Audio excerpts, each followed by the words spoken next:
Welcome back to Dave's Gone By on AM 1240 WGBB Freeport and AM 1240 WGBB.com, and I'm here with a very, very, very, very special guest on the phone with us.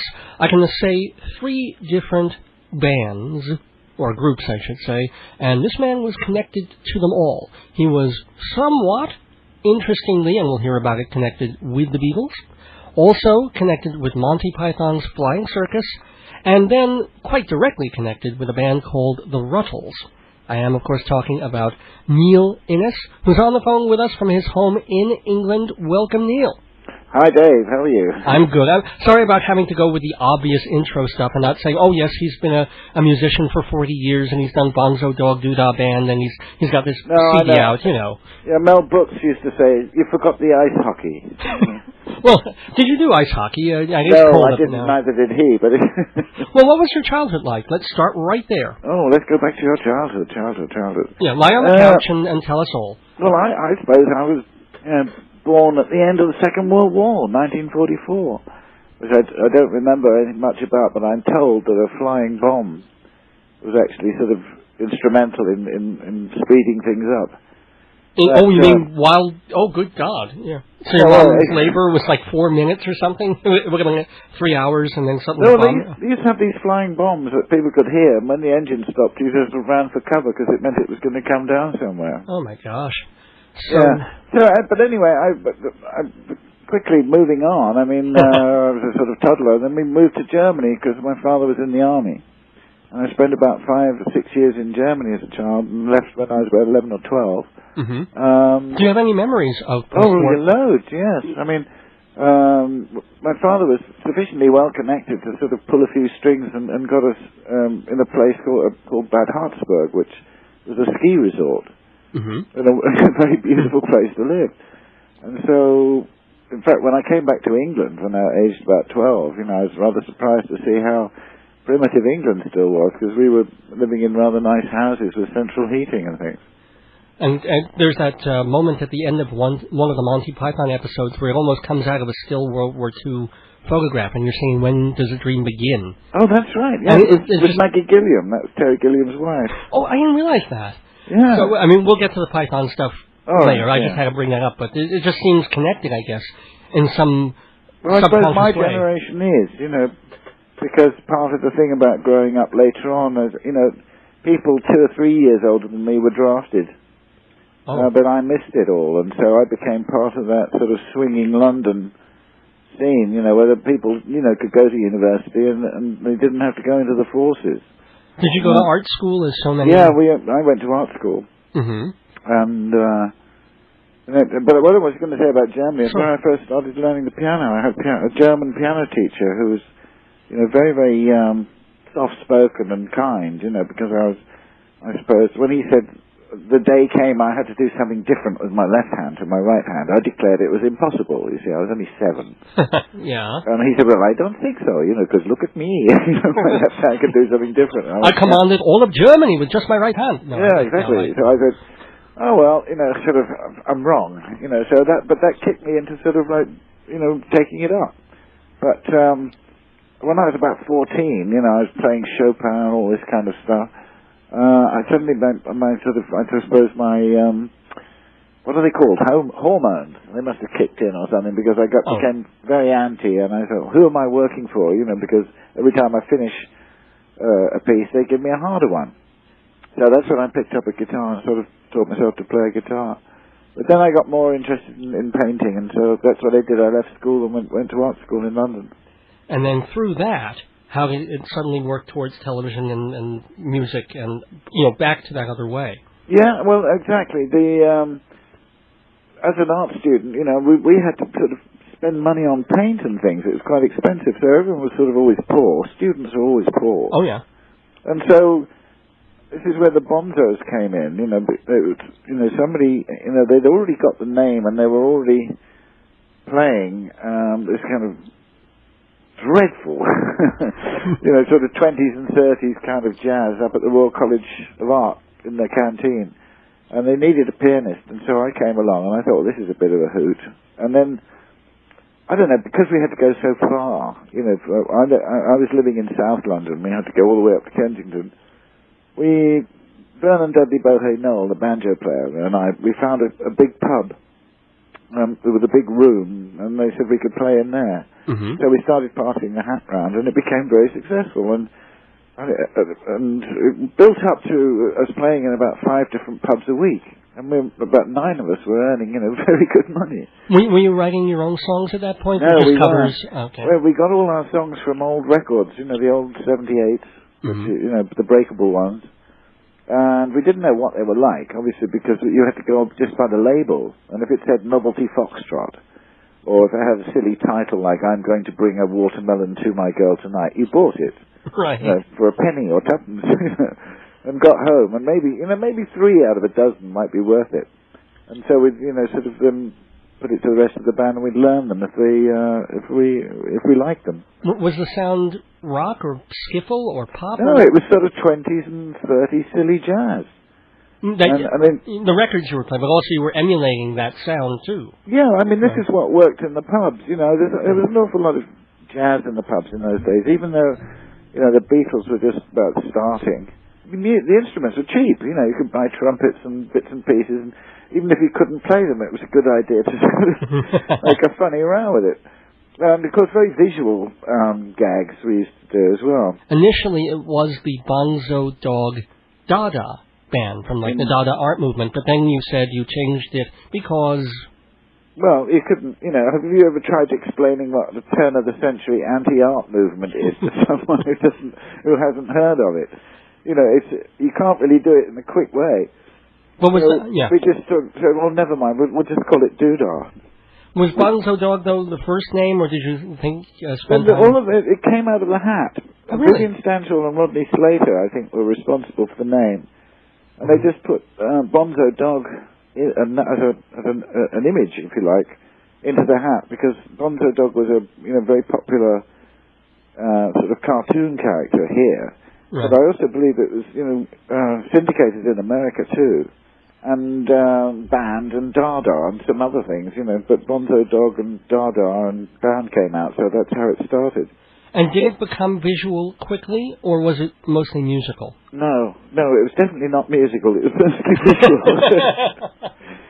This is the extraordinary thing, because, there was a lot of enthusiasm and things like that, but to see a bunch of, people with wing collars and two-tone shoes and frock coats and Union Jacks and sort of pith helmets, jungle helmets and this kind of thing. It was quite a jolly thing. It took the attention away from how poor the playing was. Well, you must have actually been pretty proficient on the guitar, or were you back to keyboards at this point? No, I was only playing keyboards then. Right.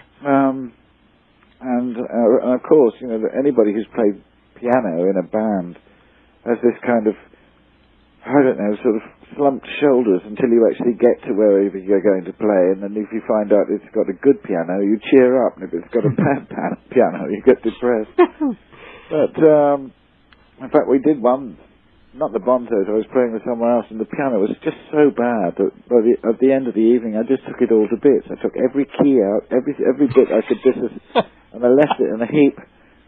Well, there's that magnificent scene from one of the later Marx Brothers films, where it's Harpo playing, I believe. Oh yes, that's right. He takes the piano to bits and plays the frame like a harp. Yeah. It almost explodes on him. It's just coming apart while he's playing it, which is a magnificent thing to see. Yeah.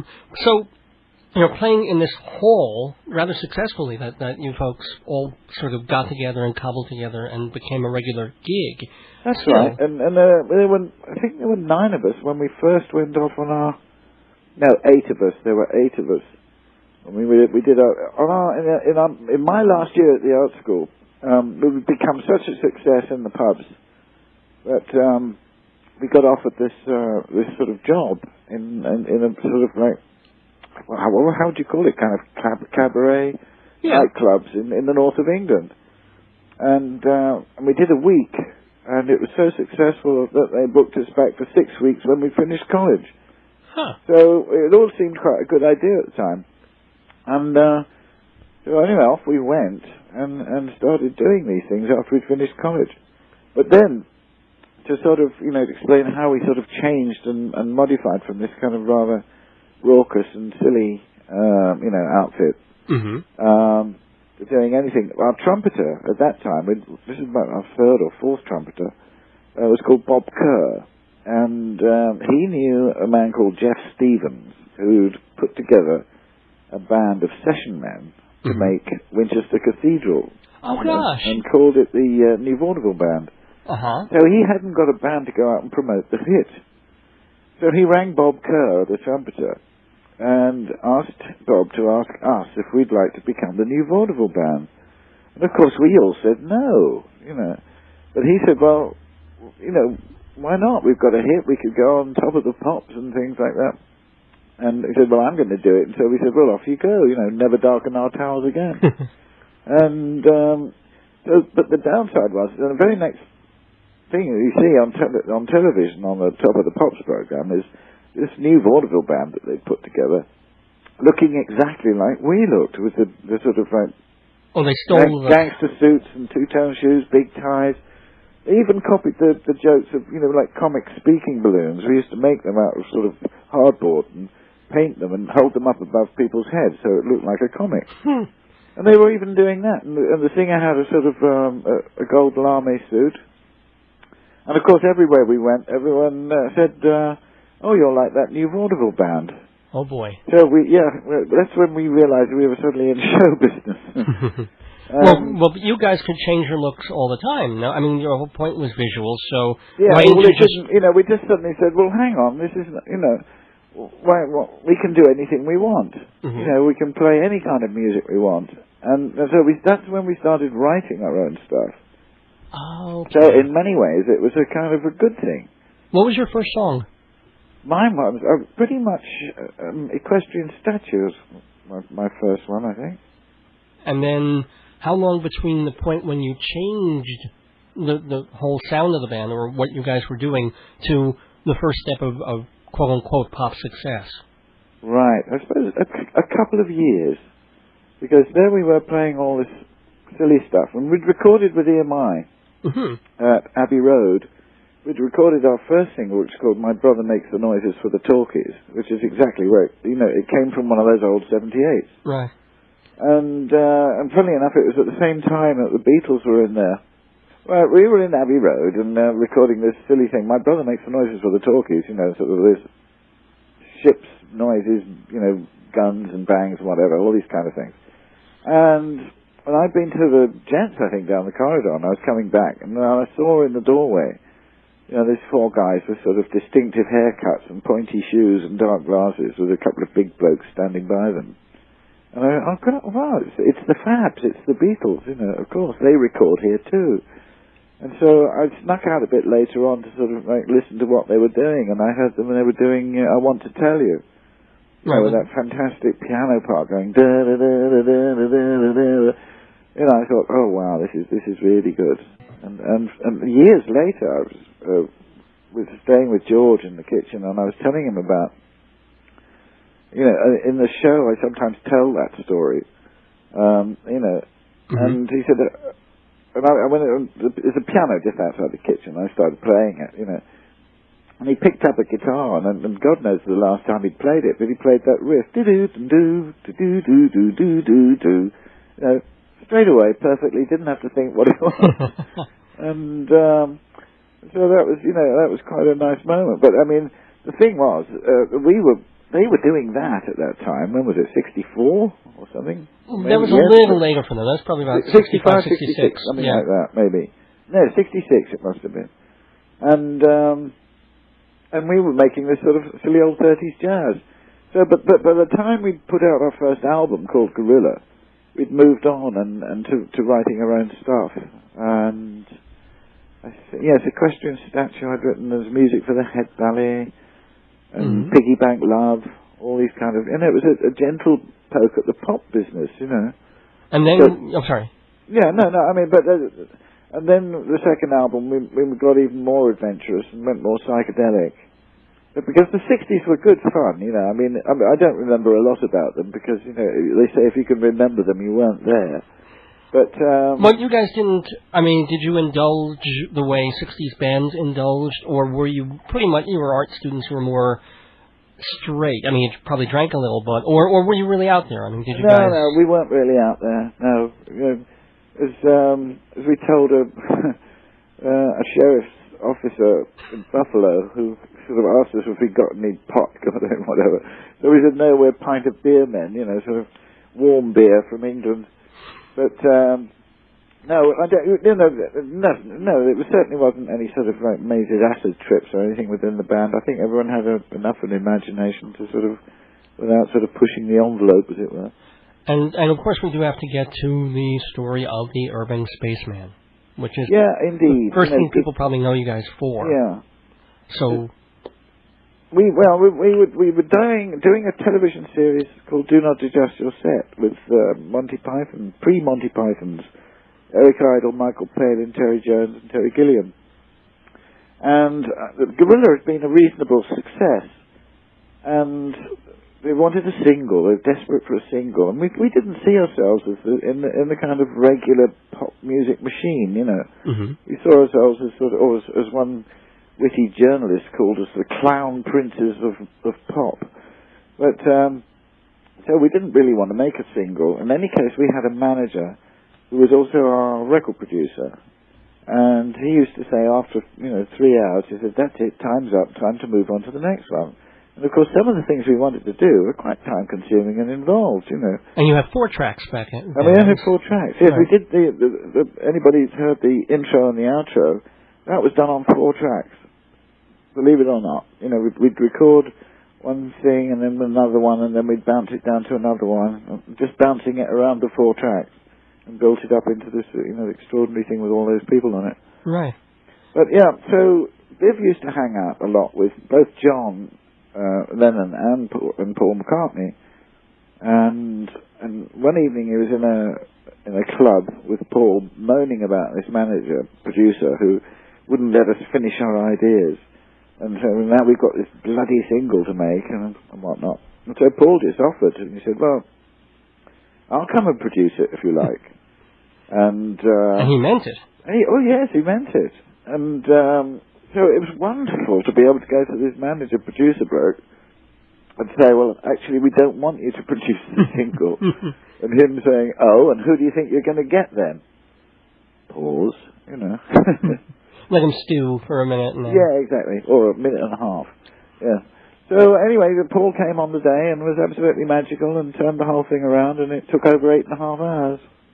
And were they a lesson? I mean, did you just sort of learn a million things, or were you too into it, just doing the song over and over and over? And No, actually, I did learn a thing or two, because he said, your job, never mind what we're doing, you keep singing it. You keep singing it in. But the thing was, right early on when he sort of turned up, we'd already met because we'd done Magical Mystery Tour and all this kind of thing. Oh, okay. Maybe we should backtrack on that. How did you wind up in that?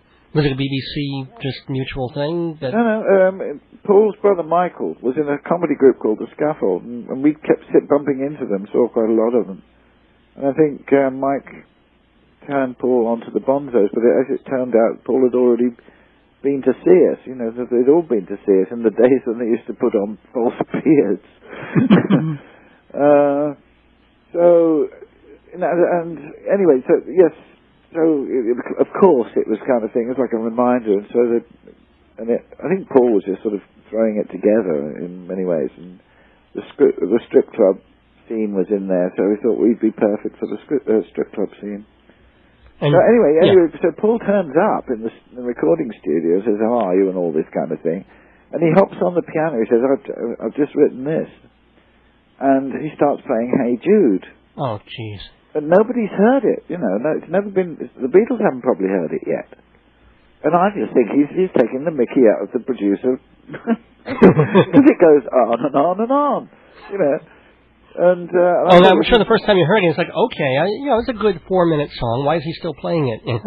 Yeah, but I mean, I'll put my hand up as well. When you first write a song, you keep playing it over and over and over. It helps bed it in. But I thought it was hysterical. There he is playing. I said, what's this dirge she's playing? Oh my gosh! But, he double tracked the drums. I mean, he picked up Viv Stanshall's ukulele, and even though he's left-handed, well, actually no, so Viv, but he was playing that. And in fact, our manager, producer, had a very, very posh sort of wife, a very big lady with huge tracts of land. Yes, all Monty Python fans get that reference, yes. But she'd been to Oxford and things like that, and she had a very, very English voice. And she'd never been to one of our recordings before, but because Paul was there, she sort of decided she would attend. Sure. And so Paul starts plunking the ukulele, and she plucks up courage and comes up and says, "Oh, what's that you've got there? A poor man's violin?" Oh. And Paul very immediately said, "No, it's a rich man's ukulele." You know? And did you, at that point, establish, on some level, because you ended up knowing George pretty well, but a relationship with 3 or 4 or some of the Beatles in the years ahead that was really a friendship, in a way? Well, certainly with George. I mean, frankly, I found John rather terrifying. We went to a Christmas party at Apple in Savile Row, and my son was about 3, I think, and they had a room where they had a sort of Father Christmas and the Conjurer, but it was at the time when all the Hells Angels were there as well. All of a sudden, my son's missing.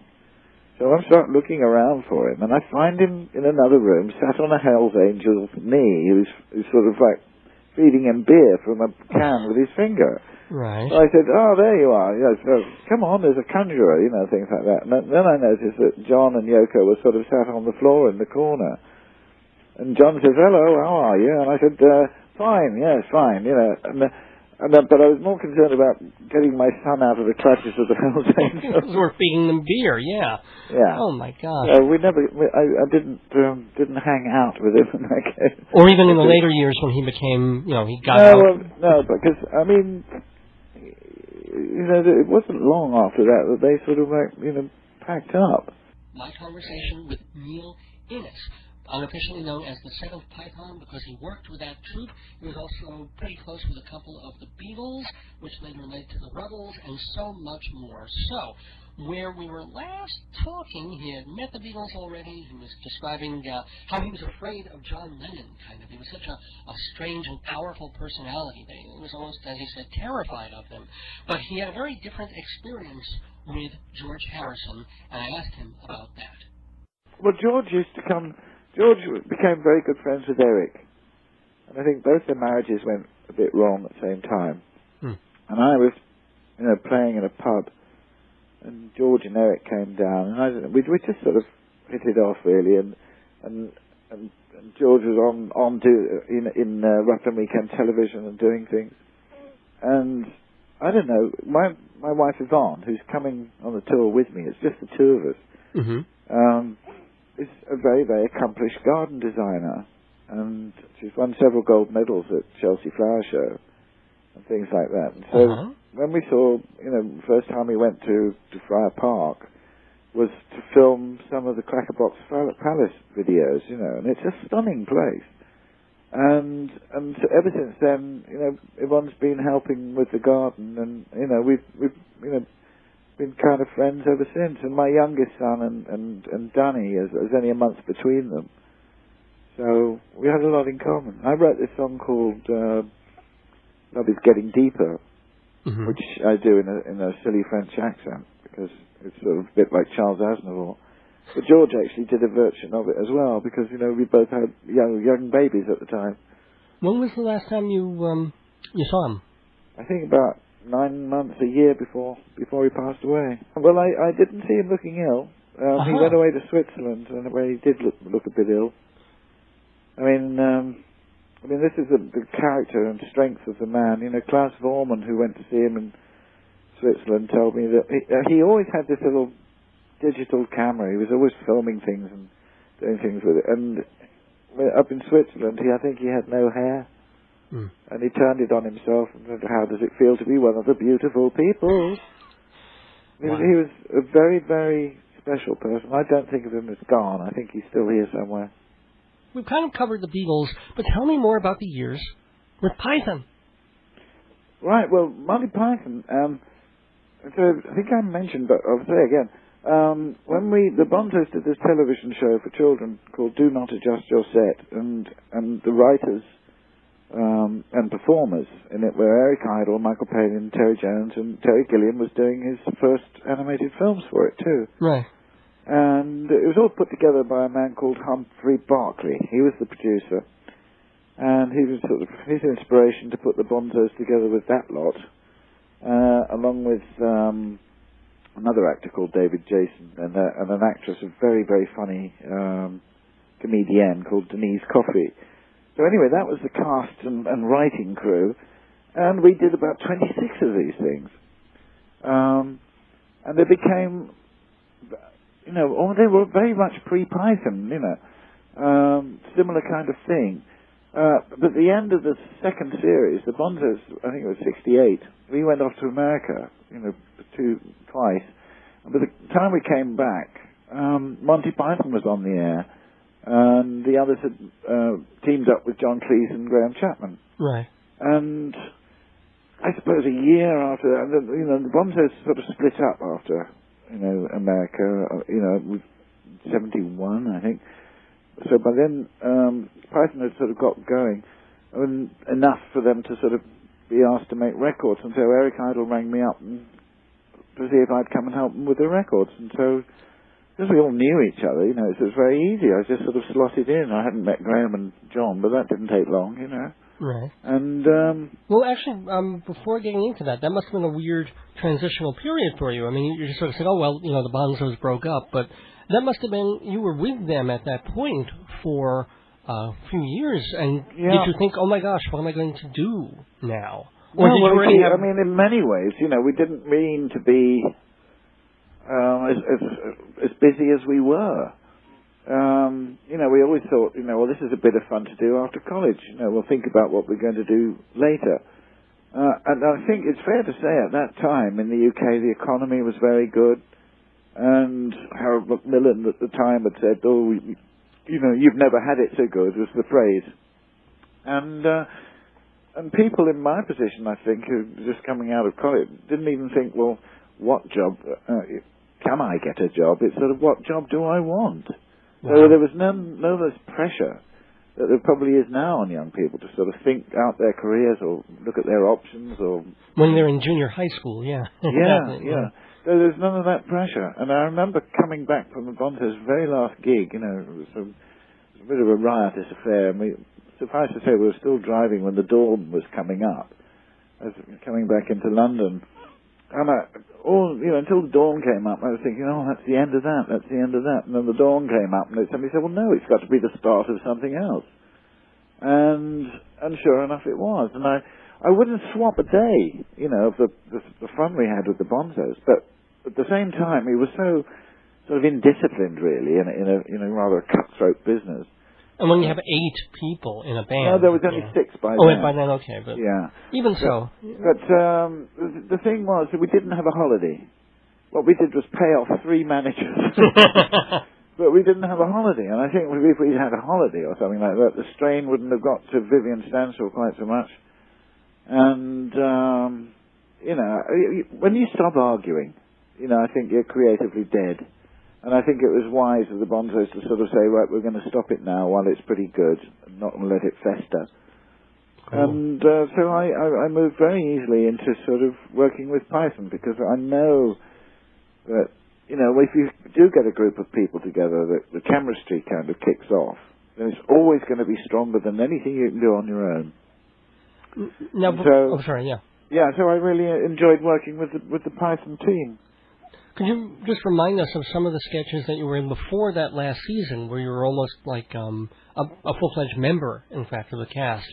But I wrote a couple of things. You wrote a couple of things. Chapman. Yeah. I think it was my idea to come up with this awful family. The most awful family of Great Britain contest? That's it. Oh, I love that. Yeah, and notice how they ripped it off when they put the Osbournes on. I don't think they realized it. But whose idea was it to do Terry Gilliam with more beans? No, that's my idea. Oh, yeah. Beautiful. Yeah. And what other one did you do? Or did although I can't remember who thought of ironing the cat. But no, I did that, and I also actually wrote I wrote the appeal on behalf of the very rich, which Graham performed. Must have been a Graham thing, yeah. And then, so that was the first couple of seasons where you were also used for some singing stuff. Were you part of the original? Were you one of the Fred Tomlinson singers? I mean, no, they I just wasn't. okay. No.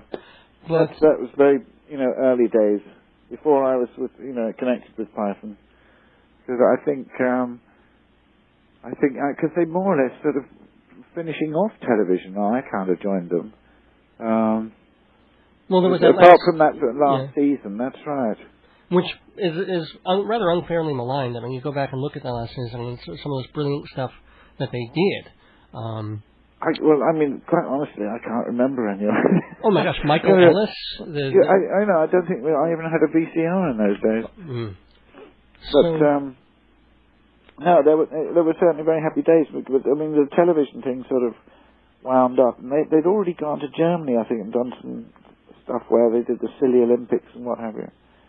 But but everyone got together again to do these live tours, and we did I think the first thing we did was a farewell tour of the UK, and then we went to Canada, and then I think we did the city centre in 1976. Where I saw you guys, by the way.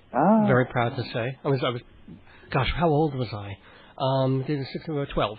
Well, nearly every night there was a different guest amongst the Mounties, and it was quite interesting to see who was there. I mean, George did it one night, and so did Harry Nilsson, bless him. And you could guess, because Harry was rather fond of his sort of gin or tequila or whatever it was. Yeah. And he was the only Mountie with his buttons done up the wrong way. And when he took a bow, he kept on going and ended up in the orchestra pit. Did everybody think in the audience, oh, well, that's part of the gag? And it wasn't? Exactly, yeah. I mean, the mercy was he wasn't hurt in any way. But what I didn't realize was that then there was this tradition from the touring of a famous person in the Mounties, because at the tribute concert to George Harrison, that was done, about 2 years ago now, what was it, Tom Hanks? Tom Hanks was hidden in amongst the Mounties there. Absolutely. He was like a dog with three tails. He was really thrilled to be a Mountie. He was such a nice guy. I mean, I've met my share of big celebrities, and some of them I wouldn't tell the story again. But Tom Hanks is a total gent and a really good sport. All right, who's really awful? You have to say just one name. No. Oh please, one person. It can be dead. It erases negative thoughts. I don't have. I kind of get that from your music and the whole outlook of it. It's kind of a spiritual thing, which we'll get into shortly. But we're still in sort of the Python era. If you can give me kind of a quick sketch of your thoughts about the different Pythons, working with them, or just their basic personalities. I mean, I think we all kind of guess or know what they're like, but maybe some light you could shed on the different folks, like Michael Palin. Right, Michael Palin is genuinely a nice guy. I mean, he is the nice one. There's sort of somebody who's been described as terminally nice, we've been friends as a family, because he was married with two children. We've been married the same length of time. 37 years. Oh, wow. And so we've always been more sort of family contact then. And also and Terry Jones, who used to write with Michael. And Terry is an academic. He really is a really good history scholar. Oh, Chaucer scholar, yeah. Yeah. And the thing is, in fact, waffling around, why John Cleese left, because Eric wrote him a cheeky letter, because Eric was thinking about leaving. He said, how do you leave Python? And anyway, Cleese was sort of saying, basically I got tired of arguing with Jones, because, John is a very methodical, trained as a lawyer, and wants to make points, and sort of goes like this and goes like that. And then Terry gets bored with this, and then we'll sort of say things, golly, trees are so green. and after a few years of Terry doing this to John, who's being very methodical and analytical, he got tired of it. So, oh golly, I'm skipping all over them. So, but Eric was the only one who ever wrote on his own, funnily enough. Because Michael always wrote with Graham Chapman. Yeah, John wrote with Graham, and Michael wrote with Terry. Sorry, yes. John Cleese wrote with Graham Chapman, and Michael wrote with Terry, and Eric wrote on his own, and Terry Gilliam was Terry Gilliam. Right. Terry Gilliam and I used to share dressing rooms on the road, because they put the two art students together, Right. And any thoughts about him? I mean, did you realize early on that he would become... Oh, yeah. No, I mean, I've always thought he was a genius, because I thought his animations were superb. And I also like, the Robert Crumb comics, and he knew Robert Crumb and things like that. So it was all part of the excitement of the ideas that were going around at the time. And, of course, we did kind of speak the same language visually and things like that. Let me ask about Graham Chapman. Well, Graham was inspired. First and foremost, I think he was a fantastic actor. Yes. But he had this wonderful sense of humour. In fact, John says the first time he met him in Cambridge was he saw somebody looking through a pillar box, the English sort of letter boxes where you mail in letters. Oh, yes, yes.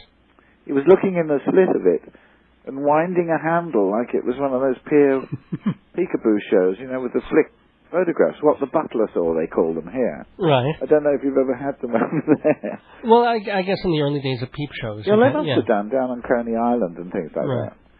So anyway, to Clee's legal mind, seeing somebody doing this, must have been quite intriguing. But they obviously worked really well, sort of with John's kind of methodical kind of approach, and Graham's sort of mad, inspired kind of ideas. But unfortunately fall down drunk towards the, Well, he did drink a bit, yes, but then he stopped, By the life of Brian, he was a saint. Well, he had to be on that film, yeah. I mean, he had to promise, I think, not to, and then, he...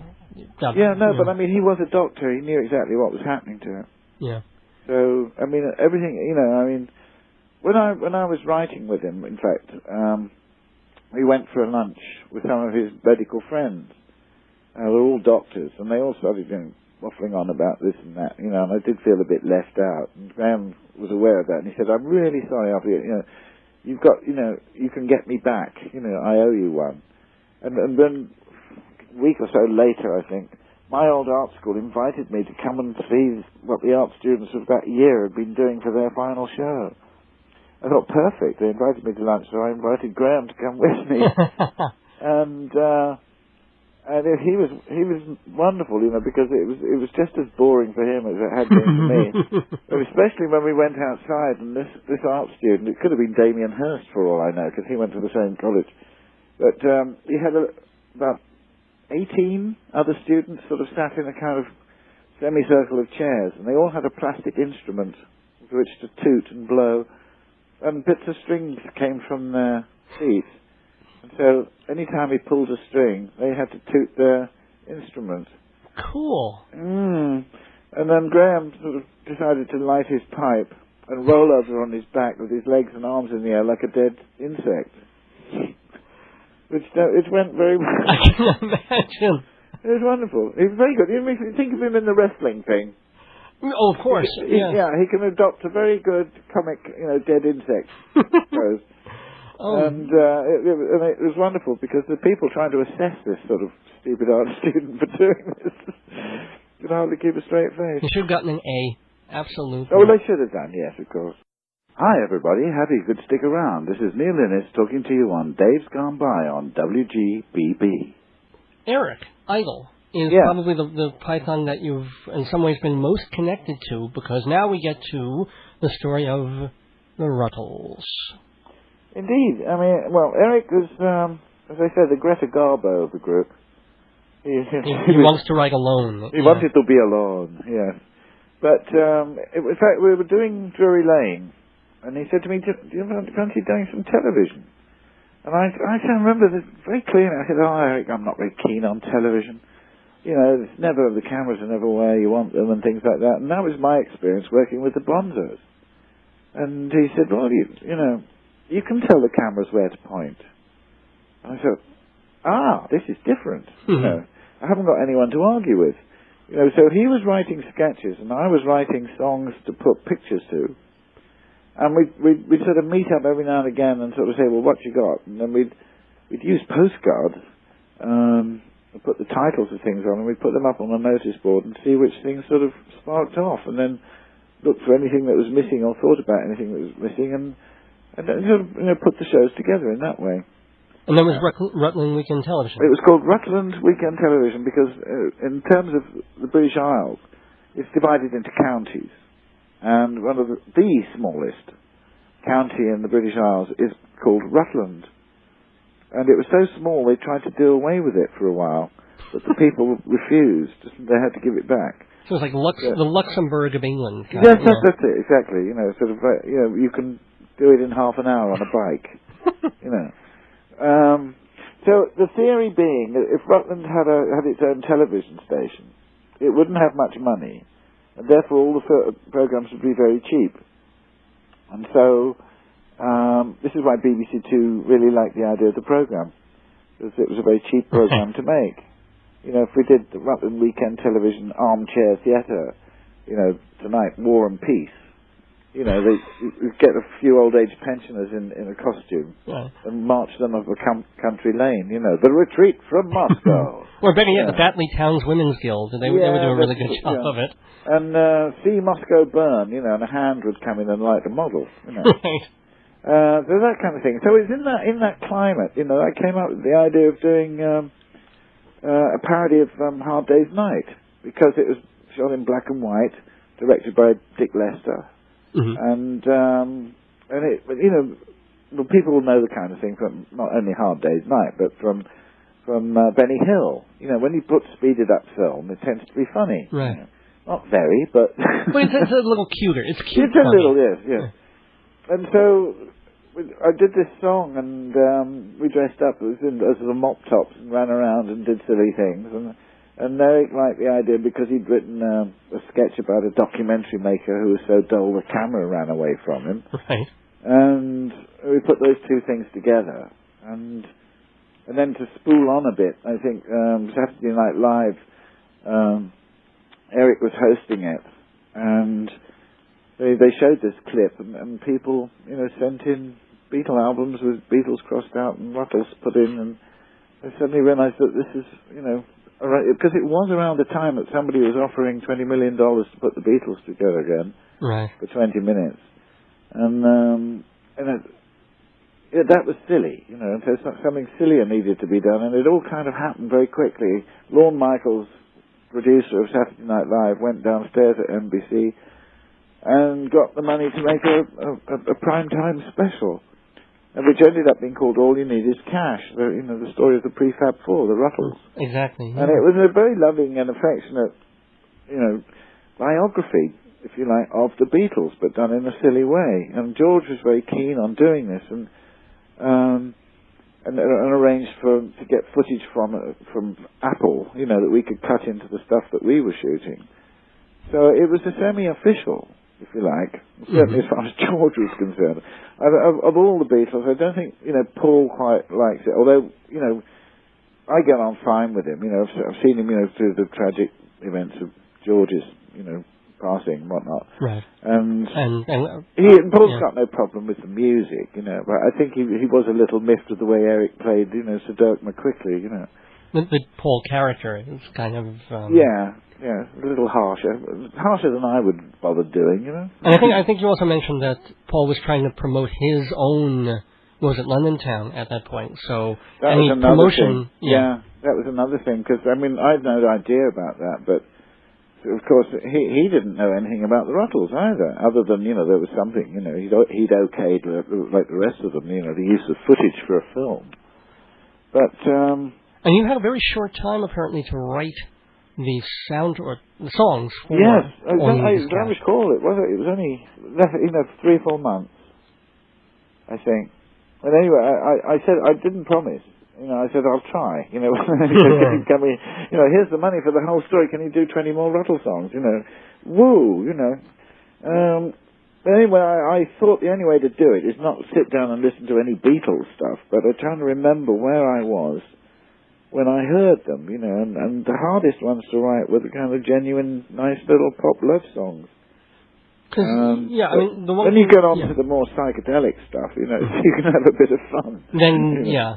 But again, the weird thing is that they aren't, you know, straight spoofs or parodies in a sense. They're not being particularly, like, funny or zany in the songs. They're kind of like Beatles songs, and it's the sound of them that's as much the joke as any of the lyrics that you're singing. Exactly. I mean, well, I was just going to say, you know, once I'd written the songs, and I realised that they were reasonably well-crafted songs that anybody could have done, you know.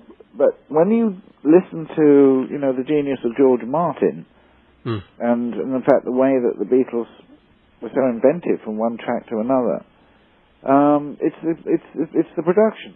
If you listen carefully to the production, you know, you can make anything, you know, sound pretty much, you know, roughly.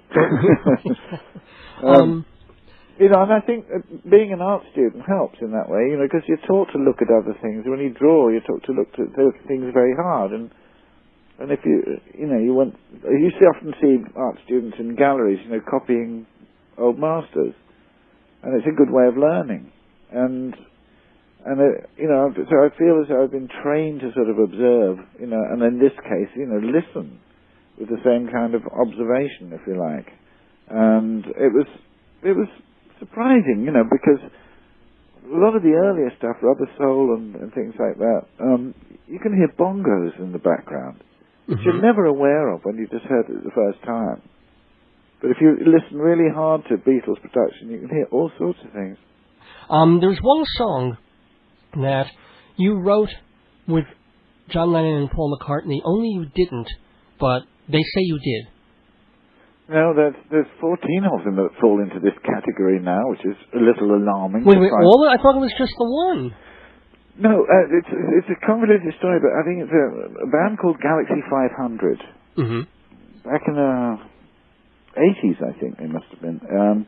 They did a kind of Rutles tribute album called Rutles Highway Revisited, and they did a version of Cheese and Onions. Right, Cheese and Onions. This has only come to light because their record company wants to re-release it as part of a sort of history of Galaxy 500. And when they went to the usual thing, they applied to Sony. Sony are now the publishers of all the original Beatles Northern songs. And so Michael Jackson owns what? The songs, and Sony owns No, I think he sold them on to Sony. Oh, he sold them. Sony owns everything. Okay. Yeah. It used to be with ATV Music, and ATV, who gave me a hard time. But anyway, there was a settlement where they kept the copyright, but I was supposed to have 50% of the royalties, and equal billing, if you like, with Lennon and McCartney. On the whole album? I thought it was just on Cheese and Onions, but you're saying on the whole 14 tracks. The whole album. I mean, the thing was, my publishers at the time just buckled, even though then I'd hired a musicologist for $5,500, you know, to sort of answer all the claims. You know, I mean, ATV were outrageous. It was Python-esque. They were saying that, you know, Hold My Hand, a Rutles song, was like back in the USSR, something else, and Twist and Shout, which they didn't write. You know.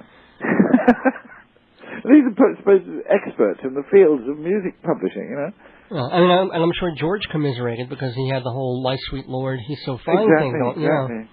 No, I mean, it's funny enough. We were watching some rushes one day at the Rutles thing, you know, and this song "With a Girl Like You" came on, and he turned around and grinned his wicked grin. He said, "You know, that one's a bit close." I said, "Yeah, but it's not the same, is it?" He said, "I know it's not the same," he said, "but you can always try getting it up in court with your guitar."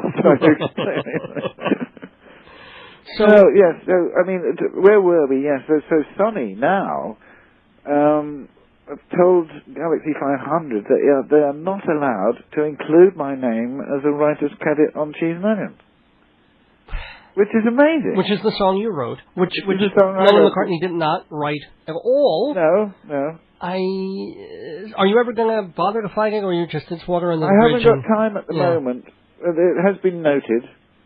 And but there are so many... It's almost like the comedy sequence, you know, when Ruttlecore, falls to bits, and people are running here and there with typewriters and stuffed bears. It's just too absurd. Yeah, but these people have lost their minds. Either that or they have far too much cocaine. Well, probably both. But then again, you're like Justin Timberlake will record Cheese and Onions and won't get a cent. Yeah. Become number one on the chart. Absolutely. I mean, it might work in my favor. No, it won't work in my favor. Wake up, Neil. No. Of course it won't work in my favor. Because basically I haven't had a penny from that first album in publishing royalties, even, so we've made polite inquiries to sort of find out where it's gone. And these people hide. Well, yeah. And unless you've got, sort of like a SWAT team going in there, with sort of, $1,000 a minute lawyers, you're not going to get any response from these people at all. Well, it's like the movie. So any young musicians out there, I urge you not to go near any major record companies or publishing companies. Don't touch them. Don't go near. A quick side question: what label are you on? Because you have, I assume, 3 albums out. Recollections. I have Recollections 3, but these are sort of like almost privately done. Mm-hmm. It's a friend of mine called Danny Barber, who sort of like pestered EMI to put Bonzo stuff out on CD, make it available. Right. And he said, well, why don't we, do these things? Because I had at that point got control of all these songs. And so I remastered them, and he supplied me with kind of stuff that I'd forgotten and I hadn't got. And we managed to put together these 3 recollections thing. And it is very much a limited edition thing. We won't make any more. And there's Recollections 1, 2, and 3. It's just that I happen to have more of 3 at the moment than I had of the other 2. The rest should go, I think, over the next 6 months. They're like a limited edition. Did you re-record all the material, or are these? No, these are songs that the rights have returned. They were made for television, for the BBC and Guinness Book of Records, most of them. Mm-hmm. And some of them are demos I've made at home. Because I know Protest Song opens Recollections 3, and I know that from the Monty Python Drury Lane collection where you did it there. Yeah. But it's not the same recording. This one is a live one that I guess you did for Guinness Book of Records. This was done for the BBC, I think, in Wales, that one. When was Guinness Book of Records on? Now, that was a show you did in England, but we haven't seen it here. No, we won't. Hopefully it'll be out on DVD soon, because the people are muttering about it. 1978. Oh, that far ago. Oh, okay. Yeah, and 81, I think. Because I think in 1980 we did the Hollywood Bowl around then. Right. And did you? I'm sorry. No, it's all right. I mean, I'm very bad on dates. Yeah, but you got married anyway. There's a joke in there somewhere. Yes, there is. Boom, boom. Okay. Thank you very much. Everyone have a cigar. Oh, yes, protest song. Yeah, but actually, I was going to say, we mentioned Hollywood Bowl. I also did it at the Hollywood Bowl, but it's not in the movie. Oh, okay. And, because I remember the first night I was doing it, and I'm wearing dark glasses, and all of a sudden I'm aware that all the lights are on, and I can see everybody in the audience. And anyway, I plowed through it, and I came back and said, well, what else is all that about? All the lights going on. I said, yeah, sorry about that, won't happen again. Next night, same things happens. Every night, all 4 nights, same thing happens.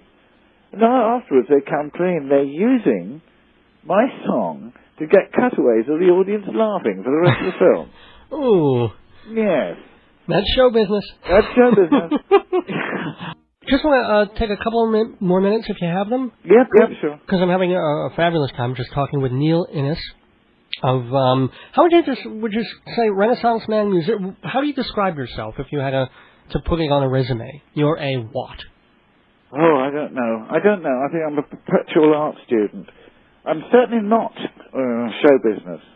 Anything I do in songwriting or performing things is not for my glorification or advancement. I like to sort of make sense of things or find fun in things and share it. So, I mean, that's, I've been next to, people who have had, mega fame and things like that, and it's something I just don't want. I like to be able to sort of go down to the local pub or something and talk to people. you know, so I want a real life. So I don't chase, you know, the kind of the star thing. And so in many ways, I'm a kind of an alternative to the mainstream, if you like, of entertainment. But you are still, you are on tour now, in fact. Yeah, I know. This is the dilemma. But, I mean, why, you know, I should be allowed to go out and sing my songs, you know, even if say, somebody else has written them. Are you involved with Spamalot? Do you know what Spamalot is? I mean, over the years, I'm afraid Eric and I don't really have a relationship anymore. I don't know why. I mean, I suppose it's safe to tell you, but I mean, quite frankly, people living in Los Angeles go a bit balmy after a while. And I think Eric is not the same person. I mean, I think he's lived in LA too long. So he's part of the culture there, and it's all about money and or what? Well, I don't know what it is. It's about money, being seen, having your teeth whitened, and having tubes put up your bottom. I don't know. Okay. Thanks for sharing. No, but I mean, apparently they all do this sort of thing. I can't. So Eric has confessed to you that he had colonics, or no, I don't know how you do it, but it's you just flush the whole system out or something. It sounds revolting to me. Oh Lord! Yeah. It's sort of have you done it? You haven't done it yet, you know. So everybody rushes off and does it. It's the same, you know. It's the same kind of thing where. You know, like a lot of television. I think what I'm suffering from is media fatigue. You know, it's not that they're dumbing down. I think they are dumb. But they always were a bit. They always were. And I mean, why...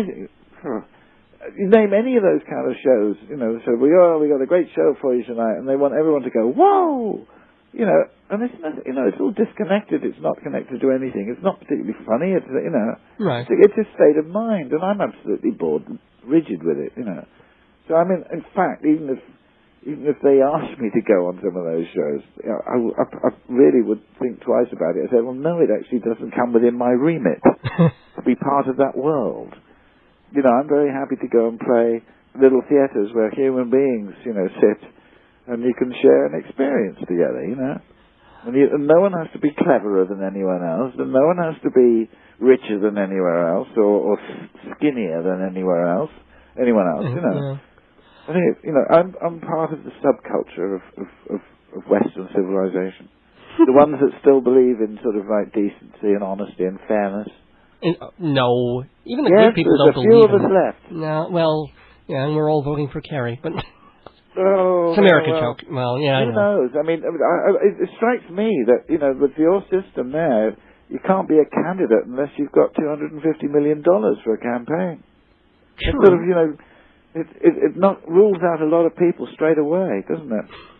I mean, even if you were to reduce it, you know, to $1 million, if you've got $1 million, you could do it. It's still, you know, a lot of people wouldn't get a chance. It's a wonderfully, you know, complicated system, and I don't know enough about it to sort of, you know, to say. But I mean, it seems to me that anything that requires that amount of money, people are going to want to be paid back. The very last Bonzo record was called "No matter who you vote for, the government always gets in." Yeah. And that's, you know, it comes from an old anarchist slogan or something. But I think a lot of Americans vote with their feet at polling day and don't turn up because they feel, you know, what's the point? It's all hoopla. Well, it certainly was last time. I mean, you know, half the country voted and it didn't count. So, well, anyway. Yeah, no, I know. But I think there has, you know, what is the dangerous thing is when you've got silly media not doing anything, you know, people feel, you know, disenfranchised. It'd be interesting to see this time how many people come out and vote, even after the, you know, the revelations of last time around. Because I'm pretty sure that the rest of the world looks on to America, and especially the American public, with a great deal of sympathy for what happened. But I wonder how they will, you know, look at the American public if they vote him in again. You know? I know. Let's not go there. This is too difficult. Well, let's go to happier things. Well, I know. But the worst, it's only going to be another 4 years, and he has to go, right? And then, well, he has a brother who's running Florida. You know, there are more family members of this man. Right. How old are you? I'm going to be 60 in December. Congratulations. Have you, I won't say slowed down, but have you changed sort of your work style, your lifestyle as you move towards not senescence, but certainly eldership? I find that as I'm approaching, the 60s once again, Yeah. Just in songwriting, I think, I take more care over the words now. When I was younger, I used to think, oh, that's brilliant, without even questioning it, And I look back at some of the things and, oh, golly, if I'd worked harder on that could have been better, So I think, as you grow older, you get a little more, cautious, and you probably want to make things to be sure they're, right. I don't know. Yes, I think you lose all that kind of impetuousness, of youth. That's the only thing I miss, really. If I look around, it all feels pretty much the same. I'm in very good health. Yeah. But the only thing, the only shock, really, is, you go by a mirror and you go, who's that? And you realise it's you. But otherwise, if you don't look in mirrors, you feel pretty much the same.